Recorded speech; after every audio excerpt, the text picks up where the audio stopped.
Hey folks, it's Mr. Jennings back at it again here for another big orange biology. Today we are going to do a discussion about, I'm doing a lecture about energy acquisition.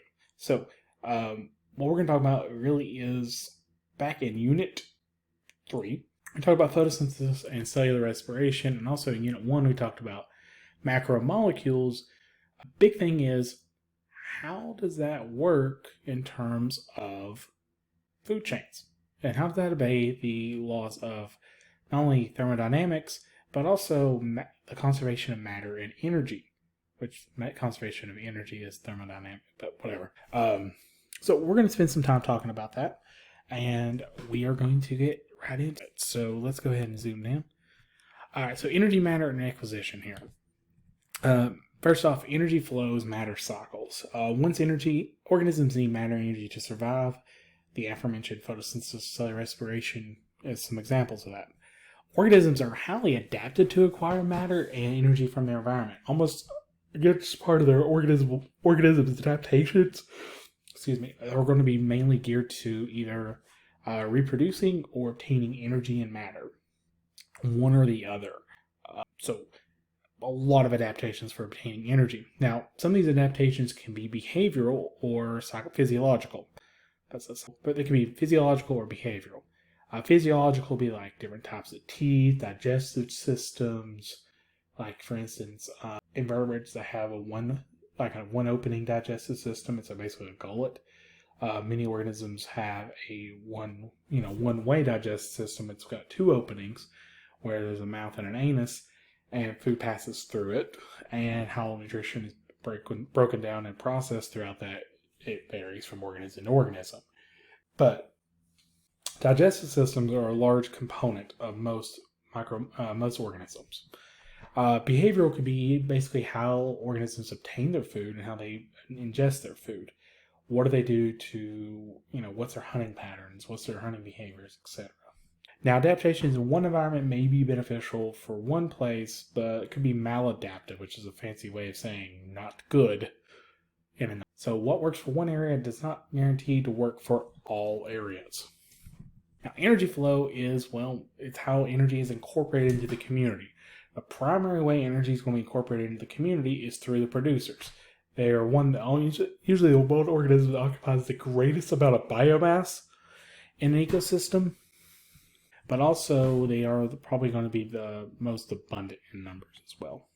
Now, we usually use, when we talk about energy acquisition, we're going to talk about primary productivity. In the past, you would have to be calculating this. Chances are this will not be on the AP exam at all because they're cutting this unit. However, it's just good to understand when we talk about how ecosystems work.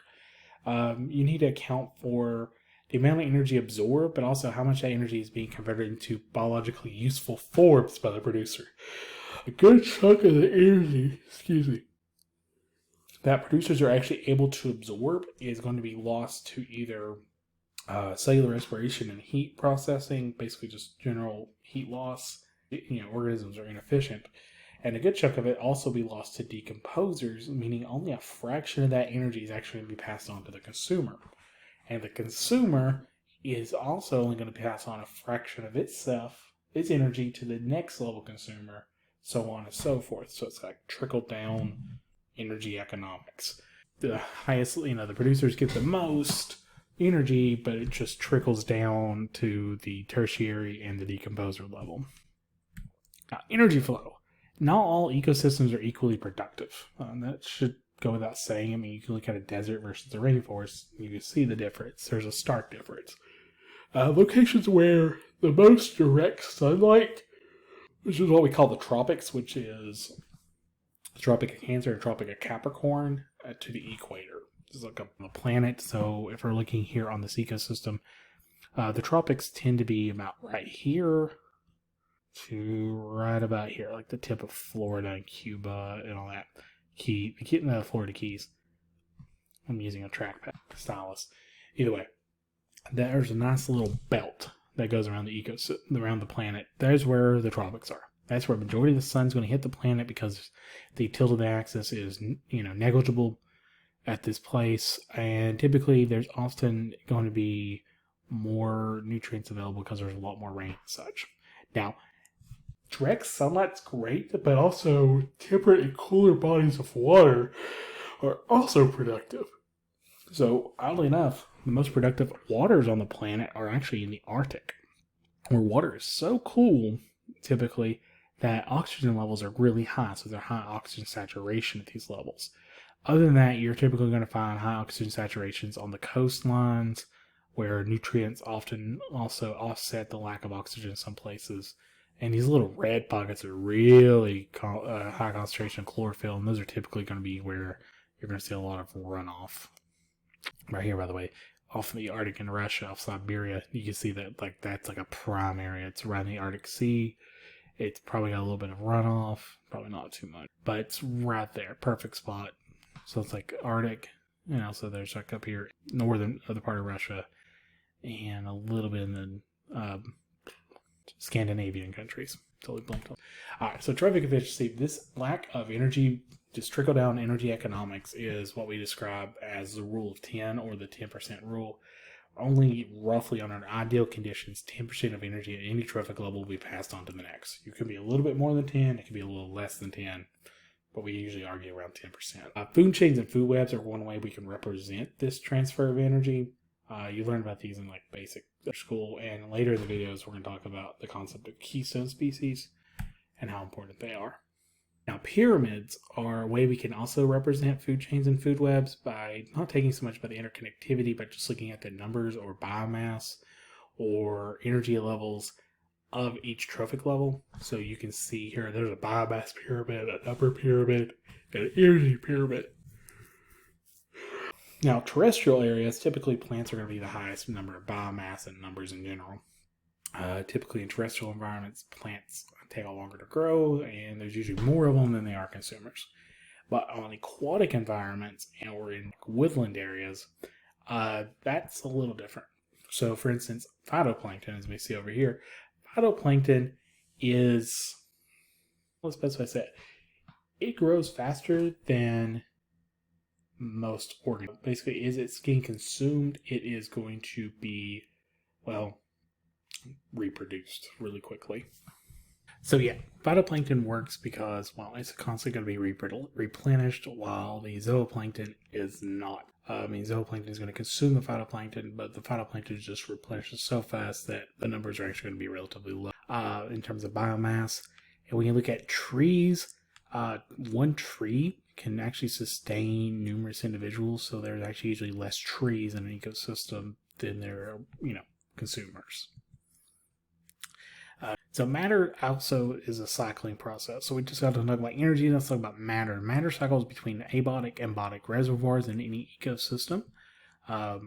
Typically, producers are going to move the matter from an abiotic source, for example, the soil, to a biotic source, for example, the food web.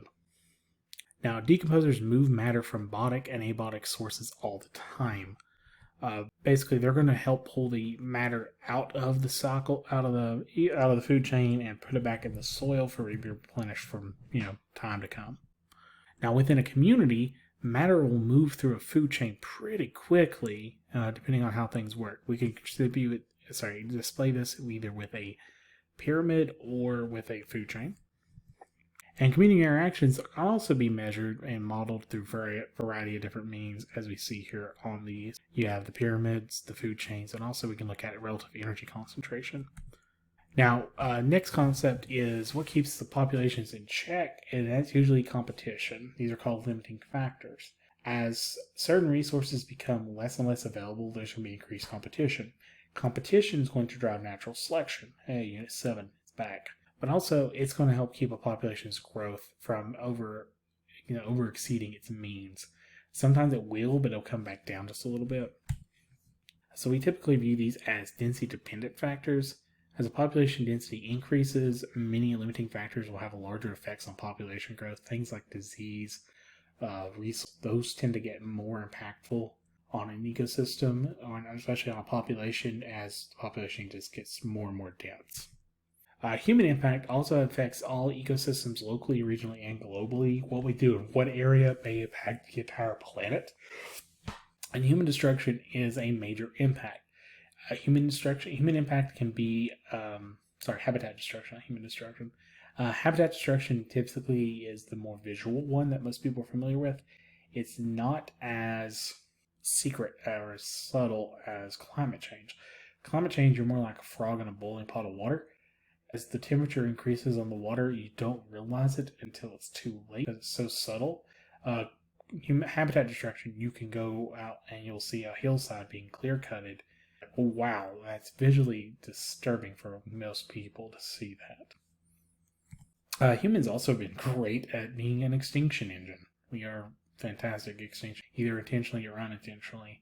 The carrier pigeon, the dodo bird, and I believe some form of manatee. I'm not sure where this one is off the top of my head. I can't remember. These are some examples of species that humans have contributed to their extinction. We have done that for many, many species. Alright, so that concludes some things here. The next video, which has already been filmed by this point, discusses limiting factors.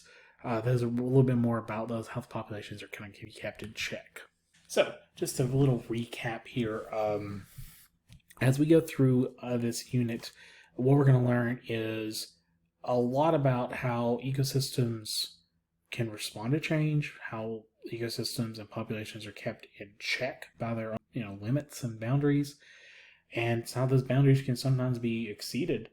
And what happens when those boundaries? We'll also talk about how populations interact with one another and how everything is connected in some form. Alright, I've been Mr. Jennings. This has been Big Orange Biology. Thank you for watching. Have